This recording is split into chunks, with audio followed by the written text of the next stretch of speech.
ನಮಸ್ಕಾರ ನೆಲಬಾಂಧವರೇ, ನಾನಿವತ್ತು ಭಾರತದ ಭೂಮಾಪನ ಇತಿಹಾಸದಲ್ಲಿ ಭೂಮಾಪಕರಾಗಿ ಸೈನ್ಯಾಧಿಕಾರಿಯಾಗಿ ಹೆಸರು ಮಾಡಿರ್ತಕ್ಕಂಥ ವಿಲಿಯಂ ಲ್ಯಾಂಪ್ಟನ್ ಅವರ ಪರಿಚಯ ಮಾಡಿಕೊಡ್ತೀನಿ.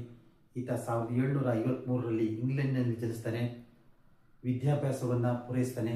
ನಂತರ 1781ರಲ್ಲಿ ಸೈನ್ಯಕ್ಕೆ ಸೇರ್ತಾನೆ. ಸುಮಾರು ವರ್ಷಗಳ ಕಾಲ ಸೇನೆಯಲ್ಲಿ ಕೆಲಸ ಮಾಡ್ತಾನೆ. ಇಷ್ಟೊತ್ತಾಗಲೇ ಮಡ್ರಾಸ್ನಲ್ಲಿ ಈಸ್ಟ್ ಇಂಡಿಯಾ ಕಂಪ್ನಿ ಪ್ರಾರಂಭ ಆಗಿತ್ತು. ಇದರ ನೇತೃತ್ವವನ್ನು ಲಾರ್ಡ್ ವೆಲ್ಲೆಸ್ಲಿ ವಹಿಸಿಕೊಂಡಿದ್ದ. ವಿಲಿಯಂ ಲ್ಯಾಂಪ್ಟನ್ನನ್ನು ಈಸ್ಟ್ ಇಂಡಿಯಾ ಕಂಪ್ನಿಗೆ 1798ರಲ್ಲಿ ವರ್ಗಾವಣೆ ಮಾಡ್ತಾರೆ.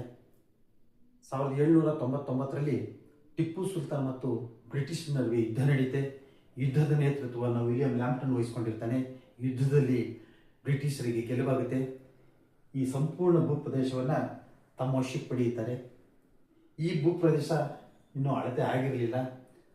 ಈ ಸಂದರ್ಭದಲ್ಲಿ ಲಾರ್ಡ್ ವೆಲ್ಲೆಸ್ಲಿ ವಿಲಿಯಂ ಲ್ಯಾಂಪ್ಟನ್ ಹತ್ರ ಪ್ರಸ್ತಾಪ ಮಂಡಿಸಿದಾಗ GTS ಮೂಲಕ ಅಳತೆ ಮಾಡ್ತೀನಿ ಅಂತ ಹೇಳ್ತಾನೆ. GTS ಅಂತಂದರೆ ಗ್ರೇಟ್ ಎಕನಾಮಿಕಲ್ ಸರ್ವೆ. ಇದಕ್ಕೆ ಲಾರ್ಡ್ ವೆಲ್ಲೆಸ್ಲಿ ಸಮ್ಮತಿ ನೀಡ್ತಾನೆ. ಇದಕ್ಕೆ ಬೇಕಾದ ಉಪಕರಣ ಥಿಯೋಡೊಲೈಟನ್ನು ಯುರೋಪ್ನಿಂದ ತರಿಸ್ಕೊತಾರೆ. ಇದು ಸುಮಾರು 500 kg ತೂಕ ಇರುತ್ತೆ. ಅಳತೆಗೆ ಸಂಬಂಧಪಟ್ಟಂತೆ ಚೈನನ್ನು ಇಂಗ್ಲೆಂಡಿಂದ ತರಿಸ್ಕೊತಾರೆ. ಅದು 100 ಅಡಿ ಉದ್ದ ಇರುತ್ತೆ.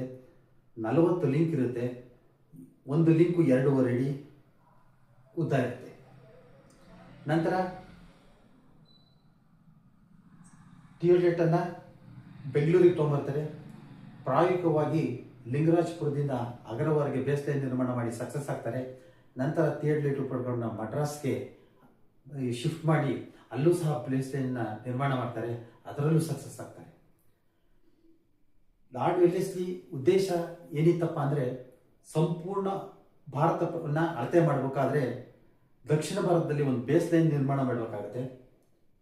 ಅದಕ್ಕೋಸ್ಕರ ಮಡ್ರಾಸ್ ಮತ್ತು ಮಂಗಳೂರಿಗೆ ಬೇಸ್ ಲೈನ್ ಕಟ್ಟಬೇಕು ಅಂತ ತೀರ್ಮಾನ ಮಾಡ್ತಾರೆ. ಪ್ರಪ್ರಥಮವಾಗಿ ಟೋಟಲ್ ಸ್ಟೇಷನ್ ಉಪಕರಣವನ್ನು ಉಪಯೋಗಿಸಿಕೊಂಡು 1802 ಏಪ್ರಿಲ್ 10ರಂದು ಅಳತೆ ಕಾರ್ಯ ಪ್ರಾರಂಭ ಮಾಡ್ತಾರೆ. ಆದ್ದರಿಂದ ಈಗಲೂ ಸಹ ಪ್ರತಿ ವರ್ಷ ಏಪ್ರಿಲ್ 10ನೇ ತಾರೀಕು ಸರ್ವೆ ಆಫ್ ಇಂಡಿಯಾದವರು ಸರ್ವೆ ಡೇನ ಆಚರಣೆ ಮಾಡ್ತಾರೆ. ಮಡ್ರಾಸ್ ಮತ್ತು ಮಂಗಳೂರಿನ ಬೇಸ್ ಲೈನ್ ಕಟ್ಟಲಿಕ್ಕೆ ಸುಮಾರು 4 ವರ್ಷ ಹಿಡಿಯುತ್ತೆ. ಕಠಿಣ ಹಾದಿಯಾಗಿರುತ್ತೆ.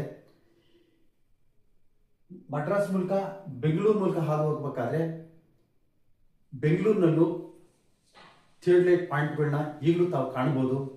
ಬೇಕರಿ ಸರ್ಕಲ್ ಇರ್ತಕ್ಕಂಥ